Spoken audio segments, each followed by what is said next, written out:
Hi, I am Dr. Balaraju Naidu, robotic joint replacement surgeon at Onus Robotic Hospitals, Hyderabad. Today we have one patient, young patient, 22 years, our mother with us.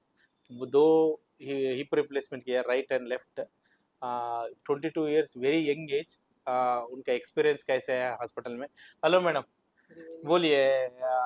Onus robotic hospitals में surgery हुआ, कैसे है hospital? अच्छा है, कैसे? Hospital भी अच्छा है, स्टाफ भी अच्छा है, डॉक्टर्स भी अच्छे हैं, सब अच्छे हैं अल्हम्दुलिल्लाह से। ऑपरेशन करते दूसरे दिन तो उठा के ठहरा कर दिए बच्ची को। ठीक है, आप नहीं अल्हम्दुलिल्लाह एक्सपेक्ट नहीं किया ना? 3 महीने से तो बहुत अच्छी है अल्हम्दुलिल्लाह से।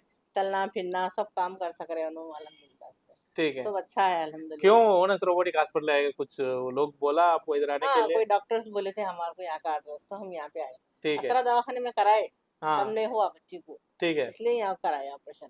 ठीक है, आप హ్యాపీ है? हाँ, हैप्पी సో हैप्पी యూజువల్గా యంగ్ పేషెంట్స్ సర్జరీ చేసిన తర్వాత 30 to 40 years గ్యారంటీ ఇస్తాం. So very happy to see recovering very faster. Thank you trusting for onus robotic hospitals.